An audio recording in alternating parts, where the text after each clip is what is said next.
From the National Catholic Register, this is Register Radio, bringing light and clarity to the news and topics that affect your life. Jane Austen is one of history's most beloved and enduring writers. This December, we will celebrate the 250th anniversary of her birth. We welcome Register Senior Editor Amy Smith and Register contributor Joseph Pearce to Register Radio this week to tell us more about her legacy and the power of great literature. And then, we hear about the 50th anniversary of the famous wreck of the Edmund Fitgerald when we talk with EWTN news reporter Mark Irons and Debbie Gomez-Felder, daughter of one of the sailors on board the doomed vessel. Hello, I'm Matthew Bunson, host of Register Radio and EWTN News' Vice President and Editorial Director. I'm here in our Washington, D.C. studio, as always, with Shannon Mullen, Editor-in-Chief of the National Catholic Register. Hi, Shannon. How are you? Hello, Matthew. I'm well, thank you. Well, anyone who has read the novels of Jane Austen and likely seen one of the many adaptations for screen and television becomes a fan not just of the unforgettable characters and magnificent writing, but of the powerful messages of virtue and good choices, and often bad. Austen is a reminder, too, of the importance of great literature. We're joined by Amy Smith from the Register, and an unabashed Austenian, as she says, and Joseph Pearce, someone who is well known to our listeners and readers for his literary expertise. Thank you so much, both, for being here. My pleasure. It's great to be here. Amy, let's start with you because tell us about this special report that we have in the latest edition of the National Catholic Register. Of course. So we thought it would be great on the occasion of Miss Austen's 250th birthday next month to highlight her enduring novels along with other classics. So it gave us an opportunity to cover literature at large with a focus, of course, on Austen herself. Yes. And Joseph, we're so grateful for your piece, which is titled Real Men Read Poetry, which really you've written on this subject countless times and in different places. I have to say, the way you have synthesized this argument in favor of reading great literature was really one of the most effective things you've written on this topic. It made me want to not only turn off my TV, but maybe throw out my TV and start digging into the pile of books on my nightstand. But you're really swimming against the tide in trying to inspire people to pick up some of these great books and the books of Jane Austen. Why is that the case? Well, I think that we live in an age of distraction when we find ourselves being washed downstream in a toxic mainstream. I don't think we need to swim against that tide. We need to get out of the water, quite frankly. We need to disconnect in order to reconnect. And one way we can do that is to join the great conversation of which the great books of Western civilization present to us. And, of course, Jane Austen, who will be celebrating the 250th anniversary of her birth imminently, is one of those great figures in that great conversation. Yeah, you write, Joseph, a great literature shows us who we are. It is like a mirror that shows us ourselves, but it's not merely a physical mirror that shows us our physical surface, but a magical or mystical or miraculous mirror that shows us who we are beneath the surface. Jane Austen was a genius about doing this. How so? Joseph, I'll start with you. Yeah, well, basically, I mean, the time she was born was a time of major change. She was born, obviously, just the year before the American Revolution. When she was a teenager, we had the French Revolution. We had the rise of Romanticism. And her novels respond to all of these. But what is not astonishing, but a very, very, very healthy, is that she sees these from a perspective of what we might call an Aristotelian, or considering that she's a baptized believing Christian, when you baptize Aristotle, you get Thomas Aquinas. So basically, she sees reality through the lens of a Thomistic and Aristotelian understanding of virtue that we see being played out in her novels between those that walk that via media, that Aristotelian via media of goodness, truth, and beauty, from those that err in one direction or another, either in being slaves to their emotions at one extreme, are so hard-headed that they are no longer able to have a sensibility on the other end of the spectrum. And so the virtuous characters walk that middle path between those two extremes. Amy, over to you. I mean, you wrote a piece for the Register explaining why the National Catholic Register would care so much about Jane Austen, who was not a Catholic. Can you explain that? Of course, all of her novels are, of course, rooted in her own Christian faith, as Joseph put it earlier. You know, she was such a keen observer of human behavior, and the way she highlighted virtue or highlighted vice, the opposite, obviously, was just in such a beautiful way, right? It was through these stories of people amid family life. So it was manners and morality.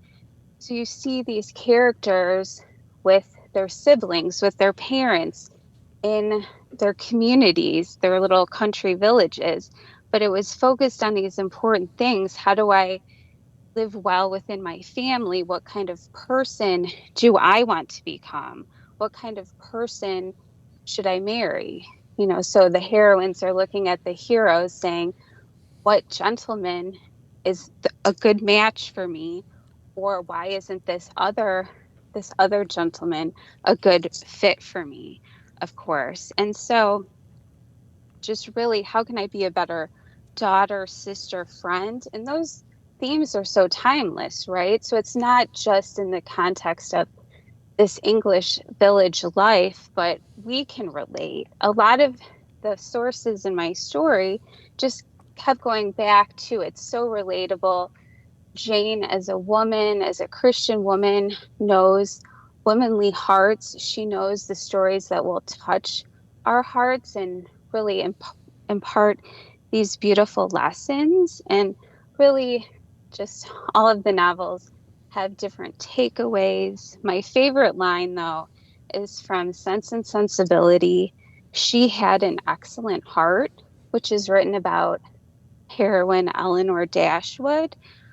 And I think that kind of sums up Jane's whole premise, right? How can we be better people? And I think it's just really beautiful how she puts it in the context of stories. But still is able, through the gentleness of these stories, to capture the human condition. And Joseph, one of the things that seems to recur again and again in great literature, we see that in C.S. Lewis, we see it in Tolkien, how they seem to understand the heart. As Amy says, she had an excellent heart. There are some who do not have excellent hearts. So can you talk about the human condition as sort of the canvas for these great stories? Yes, indeed. I would also say, by the way of where Jane Austen is coming from, that she actually was very pro-Catholic. She wasn't a Catholic, but as a teenager, she wrote a history of England, which very much took the Catholic narrative as the good one, and in the attacks upon the Catholic Church as being bad. So she was sort of maybe the early flowering of what we might call the Anglo-Catholicism within the Anglican Church. So she's coming at reality from a perspective, an anthropological perspective, an understanding of humanity, which is not that far away from an Orthodox Catholic understanding. That plays itself out in her works, and the key thing is that that you have to have a proper understanding of who we are if you're going to actually write a good story which actually reflects that. Which is why the great writers, such as Jane Austen, such as you mentioned J.R.R. Tolkien and C.S. Lewis, and we can mention many others, Dostoevsky, that you have to be given an understanding of who we are. And basically who we are, the classical understanding of who we are, is on the one hand, homo viator, man on a pilgrimage, a man on a quest, that the purpose of life is to get to heaven, but also simultaneously we're homo superbus, proud man, the man who refuses the quest, who doesn't want to go on the pilgrimage, who'd rather go somewhere else or perhaps go nowhere in particular. And that struggle between the homo viator we're called to be in the image of God and the Homo superbus we're tempted to be through our own willfulness is the struggle that plays itself out in each human heart. And great writers such as Jane Austen show us that civil war between ourselves and with our neighbors, rooted in that understanding of who we are, that allows us to see ourselves more clearly. Yes, you write, Joseph, why do real men read poetry? It is so we can look up from the gutter of our sins to see the stars. It is so that we can see the grandeur of God's presence in the presence of the sunrise, which is so beautifully written.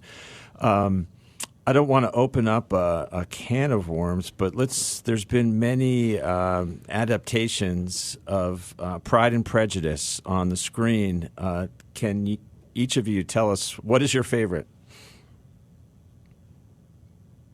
I'll let Amy go first.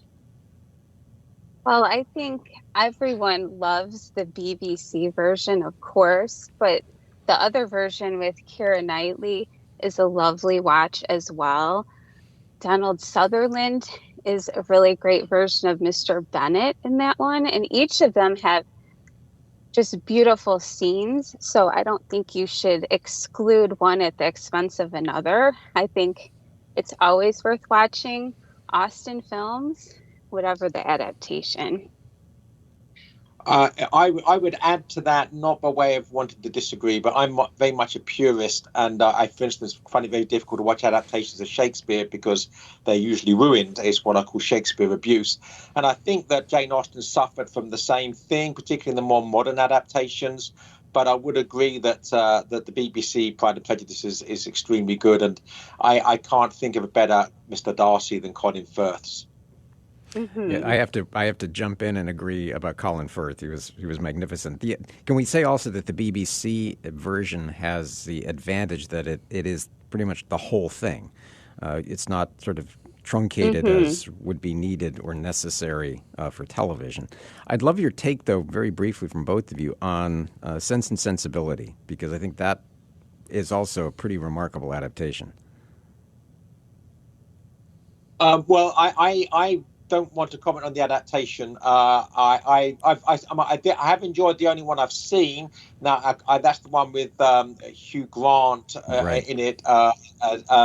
But the key thing about Sense and Sensibility as a novel is that she shows us that the two extremes of romanticism, which is sensibility, a heart that's lost touch with the head, and then the sense, if it loses touch with sensibility, becomes hard-headedness, and those with hard heads break hearts. So there's this via media again between faith and reason, between sense and sensibility, between keeping a good heart in harmony with a good head, with reason. That basically that our virtue demands that our emotions obey reason. Yeah. Mm-hmm. Amy, very briefly. That version with Emma Thompson, it really highlights Eleanor's excellent heart. I think Eleanor is such a lovely heroine, how she kind of rallies to hold her family together, and she's just this sense-minded soul who is an excellent example for all of us. And I really feel like the film and the novel and all of Jane's novels really do remind us to look up, to reflect on God and how we can be better people. Mm-hmm. Jane, of course, wrote some lovely, lovely prayers herself. And I love this one line in particular, looking ahead to Thanksgiving. She prays, "Give us a thankful sense of the blessings in which we live." And I think that's a really great summary for the novels at large, because God has placed these people in our lives, right? Our family and our friends, and how we view ourselves within that context and make everything better is our purpose here as we look upward to heaven, for sure. Yeah, and we do a bit of a salute to the late Alan Rickman for his performance as Colonel Brandon in the film version of Sense and Sensibility. Indeed. Well, thank you. I agree with that. Thank you. Thank you both. Fascinating conversation, and you can find all of these pieces at ncregister.com. Thanks again, and God bless both of you. My pleasure. Thanks for having me. God bless. Thank you. God bless. Well, you're listening to Register Radio here on EWTN Radio. Next up, we reflect back on 50 years since the wreck of the Edmund Fitgerald. This is Register Radio on EWTN Radio.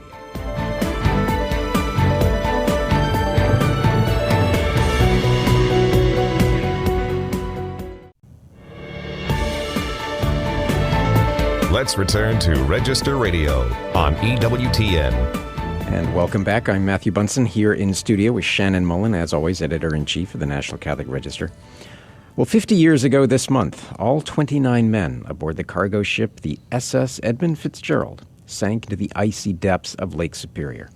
The 729-foot American freighter en route from Superior, Wisconsin to a steel mill near Detroit disappeared from radar as it succumbed to the gales of a storm on the night of November 10th, 1975. The tragedy was memorialized by the Gordon Lightfoot ballad, The Wreck of the Edmund Fitgerald. To remember this moment, we're joined by Debbie Gomez-Felder, whose father, Oliver, was on board, and reporter Mark Irons, whose piece on the anniversary is available right now at ncregister.com. Welcome to both of you. Oh, thank you. Thanks for having us. Yeah, Debbie, welcome. Mark did such a wonderful story on your experience with this, losing your dad, Oliver Buck Champeau. Can you first tell us a little bit about him and about his life? Well, when he went down on the Fitzgerald, he was 41 years old. I was 17 when I lost my dad on the Fitz. So I only had 17 years with him. But as a father, he was just a wonderful dad. And I think I had him a little bit, well, maybe more than a little bit, wrapped around my finger quite a bit. But I was his only daughter, and he just was inspirational in making sure I knew how important family was, God was, and how devoted he was to his family in doing everything and anything, with quitting school at in a beginning of high school to take care of his family because his dad had died. So he was the oldest, and he really took on responsibility right away at a very early age. Yeah, Mark, taking on a piece like this, this moment in history, it continues to echo through time. And we have the Gordon Lightfoot song. But what was it like for you to sort of embark on a journey like this where you had the chance to talk with the families, but also to look at this as this tragic, terrible moment in history? Mm-hmm. Well, I was really just grateful for the experience to talk to people like Debbie and Darren Muljo, whose grandfather was on the Fitzgerald as well. But I mean, for many, I was just like others who had just heard the song, was just familiar with the Gordon Lightfoot song. Within that song, though, there are some faith reflections if you listen, including he talks about the church bell that rang 29 times for each man on the Edmund Fitgerald. So I started with the church. I reached out to Mariners Church of Detroit. It's an Anglican church that has a history to ministering to sailors, founded in 1842. I talked to the current pastor at that Anglican church. He got me in touch with Darren Muljo, who got me in touch with Debbie, and was really grateful to share sort of reflections and faith looking back on this tragedy. I mean, I often find with a lot of stories that I do, if you look at sort of the mainstream version of the stories, faith doesn't often come into it. But what you find talking to people is that often faith is the most important thing to them. And learned that with Debbie and her story as she kind of reflects back on these 50 years. Debbie, you, as you said, you were 17 years old when you lost your dad, and you grew up in the Catholic faith. And as you shared with Mark, losing your dad really shook your faith for a good number of years. Can you describe that faith journey that you had, and did it ultimately lead to some healing for you? I can. I remember it like it was yesterday, to be honest. I was teaching CCD. I was very active at our church, St. Michael's, and in the community, even though I was that young, volunteering for quite a bit. But when I had finally got confirmation that my dad was on the Edmund Fitgerald, I became very distraught, angry, upset, not knowing why. And I was determined to find out how this could happen, why it would happen, and I blamed God for a lot. And I ran to our church rectory and just literally banging on the door, wanting answers to why God did this. And he took my dad, and I was crying. It was rainy, and Father Dennis Weiss invited me in, and we sat down and talked about it.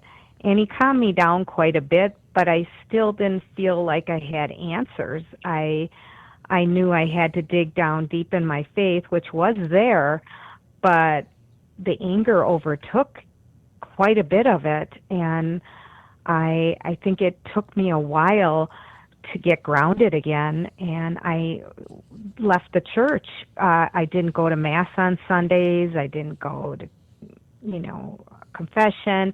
I just really got away, and I just felt my life was no longer complete with not just losing my dad, but with losing my faith as well. And it took me a few years to come back to it and to come to an understanding through talking to the priest, talking to the sisters that worked at St. Michael's, and who were just very helpful in trying to understand and find that peace within myself to not be so angry and accept what happened as God's will. But at that time, I couldn't understand that was God's will to take him in such a tragic storm and for him to drown. I just couldn't imagine how this could take place. Debbie, what's your advice to people who find themselves in situations like you found yourself when you were 17 in dealing with a staggering tragedy like this? Mm-hmm. Well, people would say to me, and it would upset me, about time will heal, but it did. Time did heal. And when you have such a strong faith going through Catholic school, grade school, and an Irish Catholic grandmother who said the rosary every night and went to church every single day, you find it, and you feel guilt for not having it all the time that you lost it.